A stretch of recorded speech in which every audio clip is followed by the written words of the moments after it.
সকাল সকাল আমার বাসায় এতগুলো খাবার চলে এসেছে আমি কল্পনাও করতে পারিনি। মায়ের ভালোবাসার কথা বলে শেষ করা যাবে না। তো আজ সকালে কি কি খাবার আসলো আমার বাসায় সবটাই আপনাদের সাথে শেয়ার করব। হ্যালো এভরিওয়ান, আসসালামু আলাইকুম। সবাই কেমন আছেন? আশা করি ভালো আছেন। আমরাও আলহামদুলিল্লাহ ভালো আছি। আমার আব্বু গিয়েছিল বাড়িতে ছুটিতে, কিন্তু তার ছুটি শেষ হওয়ার আগে আবার চলে আসতে হয়েছে। আরও কয়েকদিন ছুটি ছিল, কিন্তু হঠাৎ করে অফিস থেকে ফোন করে বলেছে তাকে আসতে হবে। তাই আর কি করা, লঞ্চে করে বাবা চলে এসেছে। ইচ্ছে ছিল গাড়িতে আসবে, আর আমার মায়ের কথা কি আর বলবো, যখন যা পারে সব খাবার দিয়ে দেয়। তো আজ বেশি কিছু দিতে পারে নাই, তাই তার মনটা খুব খারাপ। আসলে আম্মুর কাছে হয়তো অল্প, কিন্তু আমার কাছে এখানে অনেক খাবার। আব্বু যে এনেছে তাতেই আমি অনেক খুশি হয়েছি। যদিও আম্মু বলেছিল যে পিঠা পাঠিয়ে দেবে, তারপর আরও অনেক খাবার পাঠিয়ে দেবে। হঠাৎ করে যা পেরেছে তাই পাঠিয়ে দিয়েছে। আম্মু বারবার বলছিল যে কিছুই দিতে পারিনি, কিন্তু এখানে কিন্তু অনেক খাবার পাঠিয়ে দিয়েছে।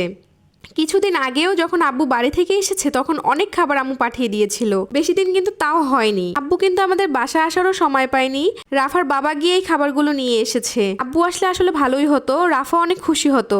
রাফার নানাভাই আসেনি, তাই তো রাফার মনটা খারাপ হয়ে গিয়েছে।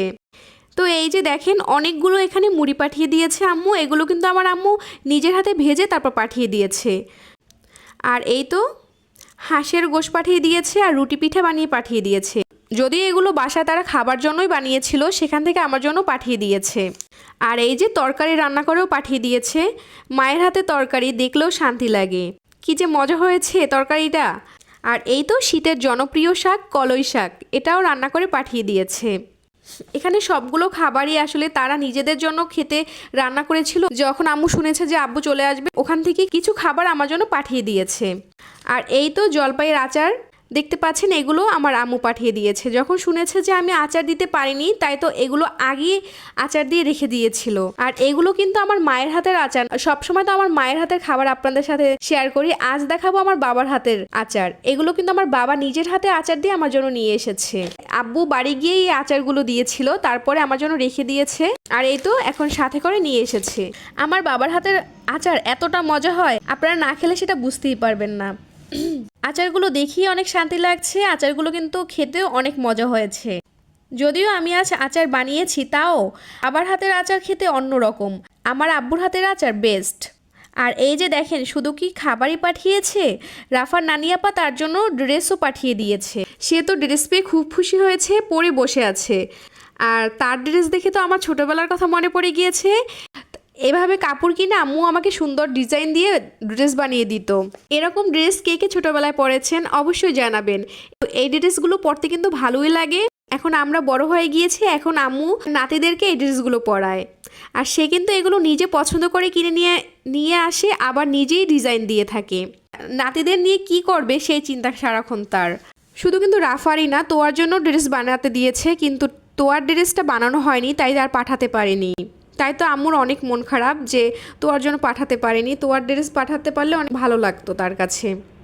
আর এই যে দেখেন রাফা আমার সাথে লুকোচুরি খেলছে। সে বলছে সে নাকি লুকাবে, তাকে আমার খুঁজে বের করতে হবে। আমি তো তাকে খুঁজে বের করতে পেরেছি, তাও আমি তাকে খুঁজে যাচ্ছি। তো সে আমাকে অনেকক্ষণ পরে বলছে যে আরে তুমি কি দেখো না আমি যে এখানে লুকিয়ে আছি। আমি খুঁজে না পেলে হবে কি, সে নিজে থেকে কিন্তু আমাকে ধরা দিয়ে দেয়। তো এই তো তাকে গোসল করিয়ে দিয়েছি। এখন তো সে আর একটা নতুন ড্রেস পরে বসে আছে।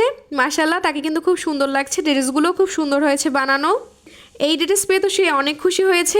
এখন এই ড্রেস দুটোই সে পরতে থাকবে। তার নানি আপার ড্রেস তার এত পছন্দ, তাকে যতই আমরা ড্রেস কিনে দিই সে সেগুলো পছন্দ করে না, কিন্তু তার নানি আপা যে ড্রেস দিবে সেটা সে বেশি পছন্দ করবে। আর সেটা তো সে খুলতেই চায় না। যখন আমরা বাইরে যাই তখনও এই ড্রেস পরেই সে বাইরে চলে যাবে। সে অন্য কোনো ড্রেস পরতে চায় না। তাকে বোঝালেও সে বোঝে না।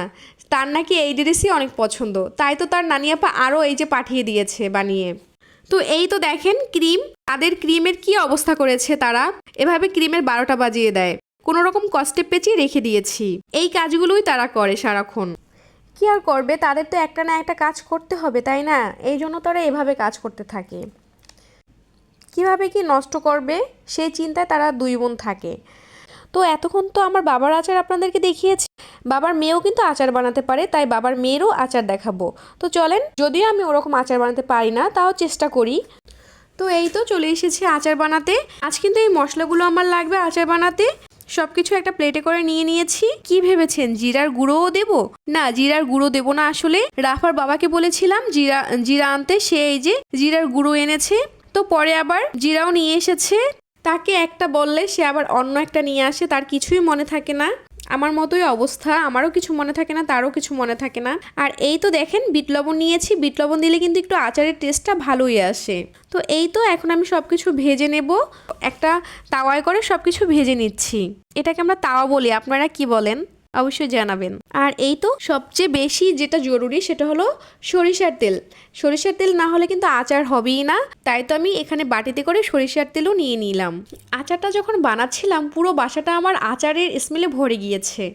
তো রাফা তো দৌড়ে দৌড়ে চলে আসে আচার দেখার জন্য যে কতটুকু হয়েছে। আর এই আচারটা কিন্তু আমার ছোট মেয়ে অনেক পছন্দ করেছে, টক টক লাগে, তার হয়তো ভালো লাগে, একটু একটু করে সে আচারটা খেয়েছে। তো আচারের ফাইনাল লুক দেখতে হলে পরের ভিডিও দেখতে হবে অবশ্যই। এই ভিডিওতে যদি আমি সবটাই দিয়ে দেই তাহলে কিন্তু ভিডিওটা অনেক বড় হয়ে যাবে। তাই তো আজকের মতো এই পর্যন্তই, সবাই ভালো থাকবে।